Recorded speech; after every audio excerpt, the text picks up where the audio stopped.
আসসালামু আলাইকুম রহমতুল্লাহি ওবরাকাতু। আমি কোনো ইনফ্লুয়েন্সার বা সেলিব্রিটি না, এজন্য আমি জানি আপনারা আমার পোস্টে খুব বেশি সাড়া দিবেন না। কিন্তু আমি যেটা চাই, আমি নিজে যেন না ভুলি এবং আপনারাও যেন না ভুলে যান উসমান হাদি ভাইকে, আমি সেটা চাই। এবং আমি যেটা চাই সেটা হচ্ছে উসমান হাদি ভাইয়ের খুনিদের বিচার চাই। এবং আপনি কেউ যেন ভাইকে না ভুলি, এবং যত বড় ইস্যুই সামনে আসুক না কেন, কোনো ইস্যুই যেন উসমান হাদি ভাইকে আমাদের টাইমলাইন থেকে, আমাদের নিউজ ফিড থেকে কেউ সরাতে না পারে। এজন্য ইনশাআল্লাহ একদম নিয়ম করে প্রতিদিন উসমান হাদি ভাইকে নিয়ে পোস্ট করব, ভিডিও দিব ইনশাআল্লাহ।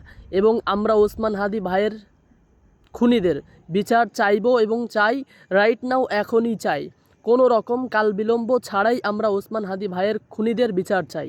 হ্যাঁ, উসমান হাদি ভাইয়ের খুনিদের বিচার চাই। পারলে শেয়ার করুন, নিজের আইডিতে পোস্ট করুন, অথবা যে কোনোভাবেই হোক এই খুনিদের বিরুদ্ধে কথা বলুন। আরেকটি উসমান হাদি তৈরি করতে সহযোগিতা করুন। আপনি নিজে একজন উসমান হাদি হন, অথবা উসমান হাদি হইতে অন্য কাউকে সহযোগিতা করুন। ধন্যবাদ।